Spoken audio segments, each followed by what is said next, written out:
ধর্ষণ হচ্ছেন, একের পর এক হত্যা হচ্ছে।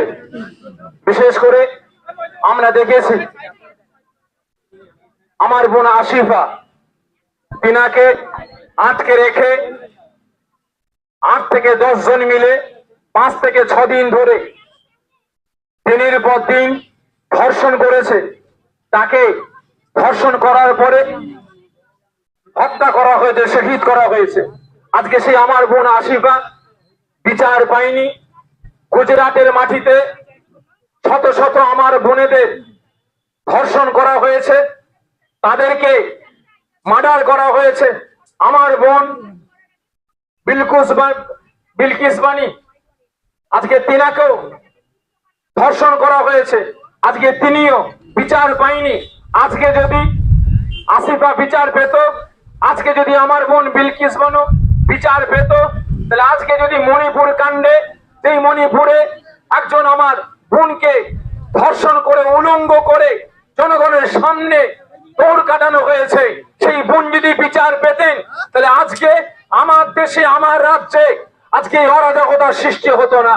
আজকে আমরা কল্পনা করতে পারিনি।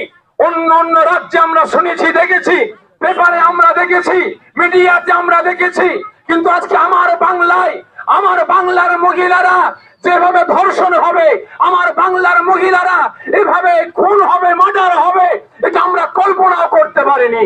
আজকে আমার বোন একজন ডাক্তার, তিনি ডাক্তারি পড়াশোনা করেছেন, ডাক্তার হয়েছেন জনগণের সেবা দিবার জন্য, জনগণের চিকিৎসা দিবার জন্য, জনগণকে বাঁচাবার জন্য। আমরা দেশের নাগরিক, আমরা প্রত্যেকটা হসপিটালে ছুটে যাই, প্রত্যেকটা নার্সিং হোমে ছুটে যাই, প্রত্যেকটা মেডিকেলে ছুটে যাই। কিসের জন্য? আমাদের জীবনকে বাঁচাবার জন্য। কিন্তু আজ সেই ডাক্তার মহিলা যদি, আমার বোন যদি তার জীবন থেকে বাঁচাতে না পারে, ওই নরপিতালদের হাতে ধর্ষিত হয়ে যে তাকেও মৃত্যুবরণ গ্রহণ করতে হয়, তাহলে আজকে আমার ঘরের, আপনার বাড়ির মেয়েরা কিভাবে সেফটি থাকবে? তাই আজ আমরা ফুরফুরা শরীফের তরফ থেকে আজকে আমরা রাস্তায় নেমেছি, যতক্ষণ না পর্যন্ত এই ধর্ষকদের লোক পিতাসদের আরেস্ট করে জনগণের সামনে রাতের আধারে নয়, 4 দেয়ালের বিছখানে নয়, জনগণের সামনে ওই সার্কাস 7 পয়েন্ট না হলে ধর্মতলায় জনগণের সামনে আস্তে আস্তে হাত কাটতে কাটতে 2টো হাত কেটে নিতে হবে, জনগণের সামনে পা কাটতে কাটতে 2টো পা কেটে নিতে হবে, জনগণের সামনে কান কেটে নিতে হবে, নাক চোখ উপড়ে নিতে হবে, আস্তে আস্তে একে কষ্ট ফেলে দিয়ে মারতে হবে। দেশের আইনটা এটাই চালু করতে হবে। তাহলে আগামী দিন আমার আপনার বাড়ির মহিলারা, আমার আপনার বাড়ির মায়েরা, বোনেরা তাহলে সেফটি পাবে, এই পিতাসদের হাত থেকে তারা বাঁচতে পারবে। আর না হলে আজকে হয়েছে আমার ডাক্তার বোন ধর্ষিতা হয়েছে, তাকে হত্যা করেছে।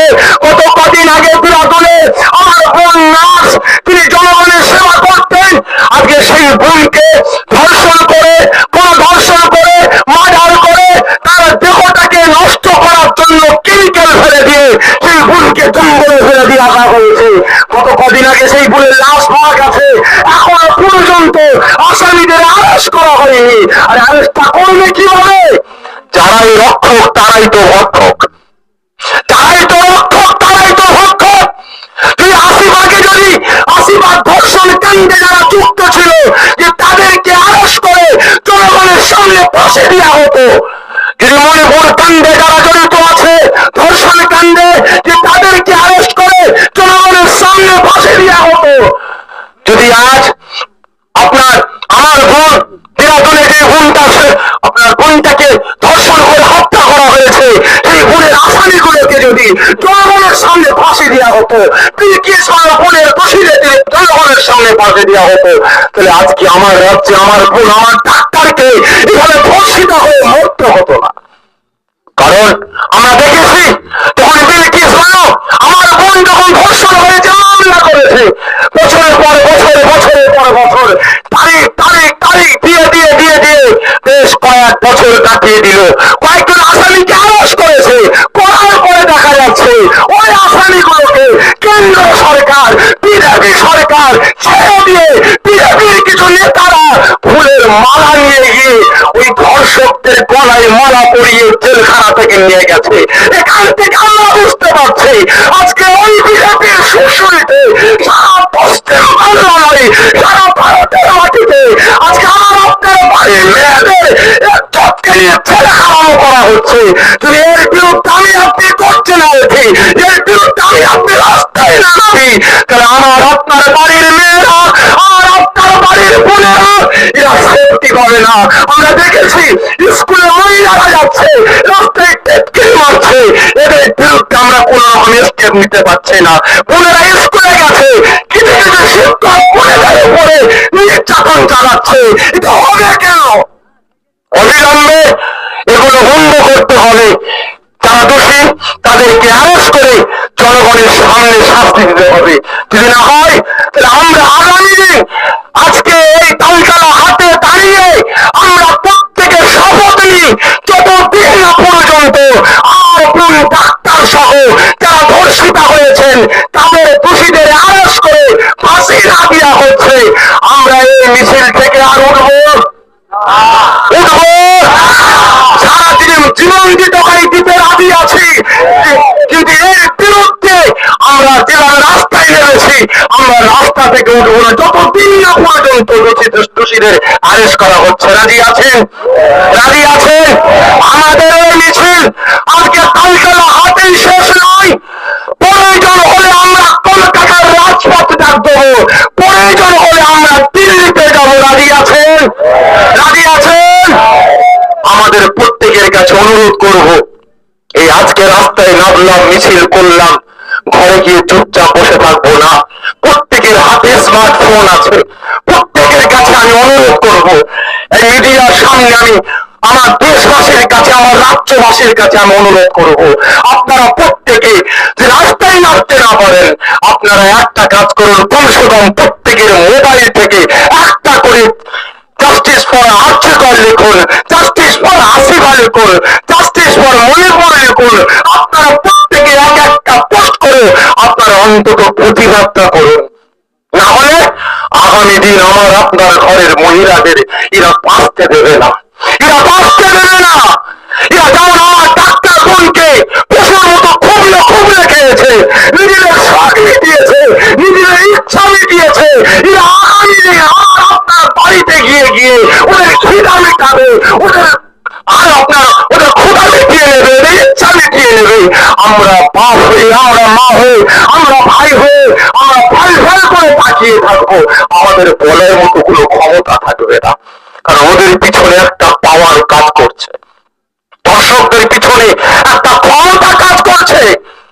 কারণ আমরা চাই যে ক্ষমতা কাজ করছে সেই ক্ষমতা ওদেরকে অ্যারেস্ট হোক, আর না হলে ক্ষমতার বিরুদ্ধে আমরা আগামী দিন সোচ্চার হব। আগামী দিন আমরা সোচ্চার হব। বিশেষ করে আজ এই প্রতিবাদ সভা থেকে আমি মেসেজ দিতে চাই আমার দেশে, আমার রাজ্যের সমস্ত ধর্মের মানুষদের কাছে, কে হিন্দু কে মুসলমান দেখা দেখি না।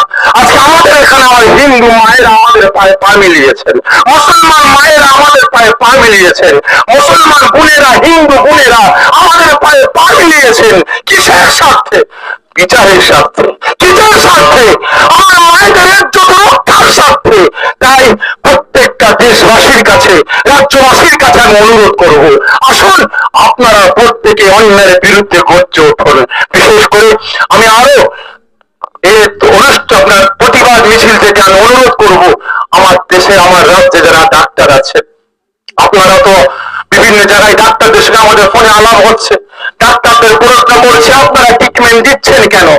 ভাইজান, আমরা নাচারে ট্রিটমেন্ট করছি, নাচারে ইমার্জেন্সি খুলে রেখেছে। আমি বললাম যে ডাক্তার সাহেব, আজকে আপনাদের ডাক্তারের নামে একটা কলঙ্ক দেওয়া হয়েছে, আজকে একটা ডাক্তারকে ধর্ষণ করা হয়েছে, আপনারা কোন মুখে ট্রিটমেন্টটা করছেন? আজকে আপনাদের পক্ষে একটা জনগণ রাস্তায় নামেনি, আপনাদের পক্ষে একটা জনগণ আওয়াজ তোলেনি। কিছু কোটি কত মানুষ আওয়াজ তুলেছে, কিছু কোটি কত মানুষ আন্দোলন করেছে, পুলিশরা তাদের উপরে লাঠিচার্জ করছে, মারধর করছে, মিছিলটাকে ভঙ্গ করেছে। আপনারা কেন ট্রিটমেন্টটা করেছেন? ডাক্তার বলেছিল ভাইজান 24টা ঘন্টা নয়, যদি আমরা 12টা ঘন্টা ট্রিটমেন্ট বন্ধ করে দিই, আমার রাজ্যে কয়েক হাজার মানুষ মারা পড়ে যাবে, কয়েক হাজার মানুষ মারা পড়ে যাবে। আমি ডাক্তারদের আগের মাথায় বলেছিলাম, চাক লড়ে কত মরবে, মায়েদের ইজ্জতটা আগে নামে সাবরি আমার জীবনটাকে। যদি আমি ছেলে হয়ে আমার বোনের ইজ্জতকে রক্ষা না করতে পারি, যদি ছেলে হয়ে আমার মায়ের ইজ্জতকে রক্ষা না করতে পারি, আমি একজন এলাকার পুরুষ হয়ে আমার এলাকার মা বোনের ইজ্জতকে রক্ষা না করতে পারি, তাহলে এই জীবনের কোনো মূল্য আছে বলে আমার মনে হয় না। আমিও ডাক্তারদের অনুরোধ করব, সবটাই হলো 5টা ঘন্টা 6টা ঘন্টা, 5 থেকে 6 ঘন্টা আপনারা টোটাল ট্রিটমেন্টটা বন্ধ করুন, না হলে এই দেশের জনগণ এরা জীবনে এরা সচেতন হবে না। আমাদের চোখে ভর্তি বাধা আছে, আমাদের চোখে ভর্তি বাধা আছে, আমাদের চোখের ভর্তিটা তখনই খুলবে যখন আমাদের ট্রিটমেন্টটা দেওয়া বন্ধ করবে। তাই এই অনুরোধ করছে আমার দেশবাসীর কাছে, রাজ্যবাসীর কাছে, রাস্তায় নামুন, আন্দোলন করুন, প্রতিবাদ করুন। যারা রাস্তায় নামতে পারছেন না, অন্তত ফোনে এক একটা পোস্ট করে আপনি আপনার প্রতিবাদটা করুন। এই বলে আমি আমার বক্তব্য